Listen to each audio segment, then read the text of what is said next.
इंदिरा गांधींच्या वर्धा भेटीनंतर मी खादीचे कपडे घालू लागलो. 1979 पर्यंत शिंप्यानं खादी कपडे शिवण्याचं नाकारेपर्यंत मी खादी वापरली. अण्णासाहेबांच्या प्रभावामुळेच मी खादी घालू लागलो होतो.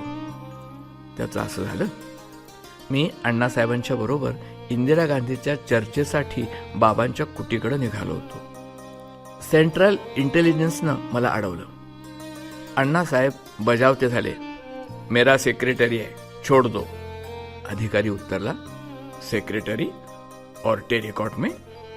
अण्णासाहेब तडक उत्तरले, इंडिया मेड आहे भाई, आणि चालू लागले. मग मात्र मला रोखणं अशक्य झालं. मी मागे गेलो. जातानाच ठरवलं, अण्णासाहेबांवर परत अशी नामुष्की येऊ द्यायची नाही. दुसऱ्या दिवशी माझ्या अंगावर खादीचे कपडे पाहून अण्णा मिश्किलपणे हसत म्हणाले, सुनील, असा कायाकल्प टिकवणं अवघड असतं बरं. पुढं माझी खादी सुटली, पण त्या मूल्यांचा कायाकल्प आजही मी होऊ दिलेला नाही. याचं बरंचसं श्रेय अण्णासाहेबांच्या सारख्या त्यागी व्रती माणसांच्या मूल्य संस्कार आणि सामर्थ्यासच द्यावं लागेल. पवनार आश्रमात इंदिरा गांधी येऊन गेल्या आणि लगेचच काही दिवसात तिथं अखिल भारतीय आचार्य कुल संमेलन भरणार होतं. कोल्हापूरहूनही अनेक शिक्षक कार्यकर्ते येणार असं कळलं होतं. तयारीसाठी मी अण्णासाहेबांच्या बरोबर तिथल्या एका कुटीत राहत होतो. त्यावेळी तेथील शेतीचे प्रयोग, ब्रह्मकुमारी आश्रम, प्रार्थना, आहार, वाचन, भारतभरच्या कार्यकर्त्यांशी चर्चा इत्यादींनी मीही सर्वोदयी होऊन गेलो होतो. खादीच्या वापरानं दृश्य अडसरही मिटून गेलेला. असंच एकदा आश्रमात फिरत असताना कळलं की हिंदीतील प्रख्यात कथाकार, कादंबरीकार जैनेंद्र कुमार सपरिवार आचार्यकुल संमेलनासाठी म्हणून दाखल झाले आहेत. मी त्यांची कुटी शोधून काढली. ते, त्यांची पत्नी आणि मुलगा प्रदीप होता. प्रदीप पूर्वोदय प्रकाशनचा स्टॉल लावण्यात मग्न होता. मी MA भाग 2चा अभ्यास करत होतो. अभ्यासक्रमातील साहित्य प्रकारातून कथेची निवड केलेली होती. त्यात जैनेंद्रांचा एक कथासंग्रह अभ्यासाला होता. तो वाचलेलाही होता, पण त्यातली तत्सत या कथेचं गूढ काही उमगलं नव्हतं. मी चर्चा करायची म्हटल्यावर म्हणाले, भाई पहले चाय वाय का कुछ प्रबंध करो, कब से परेशान हो. मी स्वयंसेवक म्हणून कार्यरत होतो. त्यांना नि पत्नीला हवं नको पाहिलं. चहाचे घुटके घेत घेत त्यांनी मला शिकवलेल्या त्या कथा पुढे MAच्या विद्यार्थ्यांना शिकवण्याचा मला योग आला. तेव्हाचा तो अनुभव पुनःस्मरण देणारा ठरला. आचार्यकुल संमेलनात कोल्हापूरहून सर्वोदयी कार्यकर्ते आणि माझे पहिले नैतिक शिक्षक आदरणीय बाबा रेडीकर, तसंच प्राध्यापक चंद्रकांत पाडगावकर, प्राध्यापक शशिकांत कुलकर्णी, डॉक्टर स.ग. यादव इत्यादी मंडळी कोल्हापूरहून आलेली. त्यांच्या सान्निध्यातील ते संमेलन माझ्यासाठी प्रबोधन पर्वणी ठरली. त्या संमेलनानं माझ्यात आचार्य वृत्ती रुजवली. पुढं मी अनेक वर्ष प्राचार्य प्र.द. पुराणिकांच्या प्रेरणेनं आचार्यकुल आणि राष्ट्रभाषा प्रचार प्रसाराचं कार्य करीत राहिलो होतो. संस्थेनं 1973-74 वर्ष सरल्यानंतर परत माझी बदली कोरगावकर हायस्कूलमध्ये केली. सतत बदलीचं हे माझं 4थं वर्ष. पिंपळगाव, शाहूपुरी, मुक्त सैनिक आणि आता कोरगावकर हायस्कूल. कधीही पूर्वविचार, सल्लामसलत नाही, अडीअडचणीची चर्चा नाही.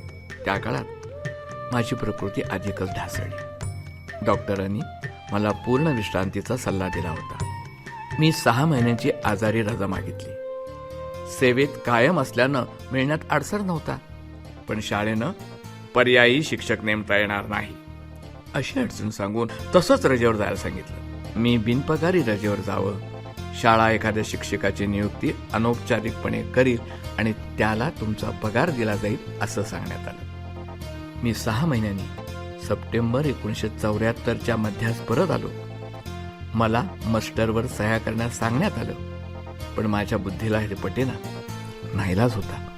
पुढं नेमलेल्या पर्यायी शिक्षकास ठरलेल्या पगारापेक्षा कमी पगार दिल्याचं जेव्हा कानावर आलं, तेव्हा शाळेच्या आदर्शाविषयीचा माझा भ्रम निराश झाला आणि अपेक्षाभंगही. याच काळात 1975 जूनमध्ये शिक्षक संघटनेवर शाळेचा शिक्षक प्रतिनिधी पाठवायचा होता. आजवर कासार सरस प्रतिनिधी म्हणून जायचं हे गृहीत होतं. वाढता अन्याय, अत्याचार यामुळे संस्थाचालक नसलेल्या शिक्षकांनी प्रतिनिधित्व करावं असं ठरलं. संख्येनुसार अनेक प्रतिनिधी पाठवता येत होते. शाळाही वाढल्या होत्या. शिक्षकांनी प्रतिनिधी म्हणून माझी निवड केली. मी कोल्हापूर जिल्हा माध्यमिक शिक्षक संघटनेत सक्रिय झालो. तेव्हा जवळपास सर्व शाळांतून आमच्यासारखीच परिस्थिती होती. शाळेत सेवा ज्येष्ठता डावलली जायची. शिक्षकाकडून अधिक रकमेवर सही करून कमी पगार दिला जायचा. अन्याय बदल्या केल्या जायच्या. शिक्षक संघटनेत जो प्रतिनिधी पाठवला जायचा तो संस्थाधार्जिणा असायचा. शिक्षक संघटना ही मुख्याध्यापक आणि संस्थाचालक यांची बटीक असल्यासारखी स्थिती होती. त्या वर्षी अधिकांश शाळांतून वाढती जागृती झाली. नवी पिढी आली. त्यांना चेकने पगार सुरू होणं हे कारण असावं. मी मुंगळे, नाना गोखले, डी.एल. कुलकर्णी, गो जोशी, उदाजीराव कुलकर्णी हिरलेकर, ए.बी. मुल्ला, भिक्षावती मठ, ए.बी. देसाई, सेवेकरी अशांचा एक छान संच आपसूक जमून आला. मोर्चे, निदर्शने, निवेदने, कोल्हापूर शिक्षक मुखपत्राचा आरंभ झाला. एम गळदगे, सुशीलाबाई कुलकर्णींच्या नेतृत्वामुळे सर्व पक्षांच्या आणि विचारांच्या शिक्षकांनी एकत्र येऊन समाजवादी कार्यकर्ते श्री दत्ता शिंदे या संस्थाधार्जिण्या अध्यक्षांची उचलबांगडी केली. हे आमच्या लढ्याचं पहिलं लक्षणीय यश होतं.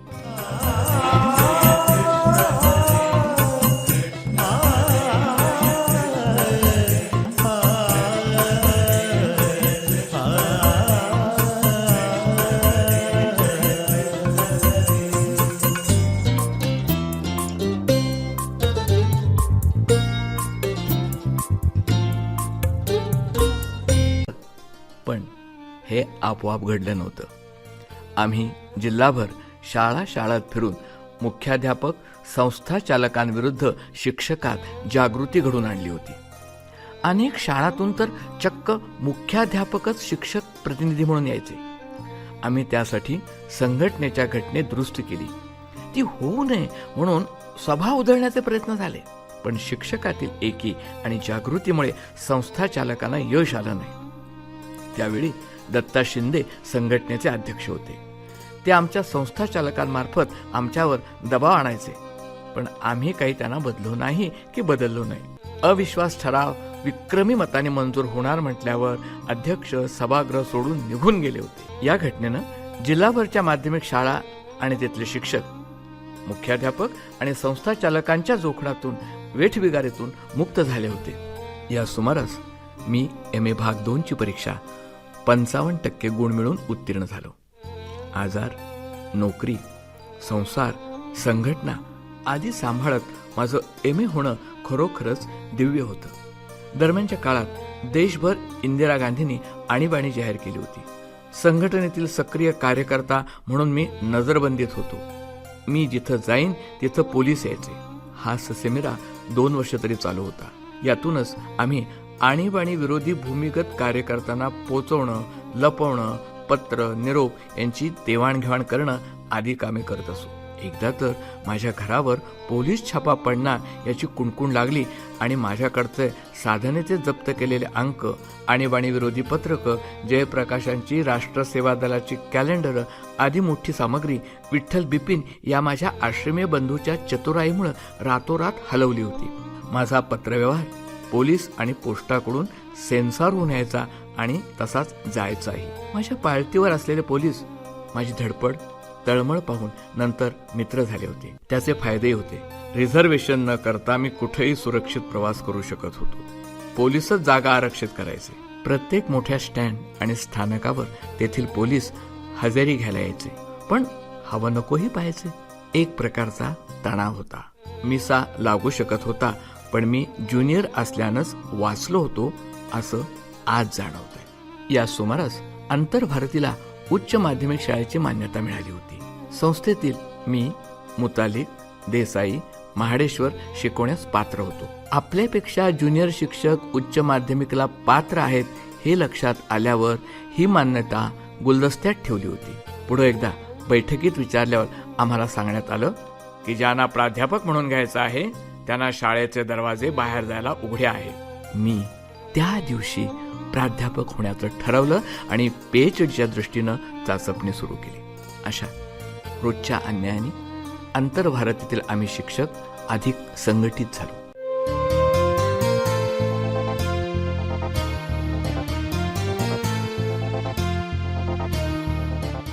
आम्ही संस्थेच्या शुद्धीकरण आणि लोकशाहीकरणाची चळवळ सुरू केली. शिक्षक मोठ्या प्रमाणात पगार कपातीतून संस्थेत सहाय्य करत आले होते. आम्ही त्यांचे हिशेब मागायला सुरुवात केली. संस्थेनं कासार सरांसाठी सेवाज्येष्ठता डावलली. युक्त्या क्लुप्त्या करून सेवाज्येष्ठता यादी केली. ते संस्थेनं नियम आणि कायद्याच्या चौकटीत बसवलं तरी त्यास नैतिक अधिष्ठान खचितच नव्हतं. शिक्षण संस्थेवर शिक्षकांचा प्रतिनिधी घ्यावा म्हणून मागणी केली आम्ही, तर घटनेत तरतूद नसल्याचं बालिश उत्तर देण्यात आलं. आमचा आणि इतर सहकारी शिक्षकांचा सतत पाणउतारा केला जायचा. मग आम्ही घटना बदलाचीच मागणी केली. सततच्या मागणी आणि पाठपुरावा यामुळं घटना बदलणं संस्थेस भाग पडलं. नव्या घटनेनुसार शिक्षकाचा पहिला प्रतिनिधी म्हणून एकमतानं माझी निवड झाली.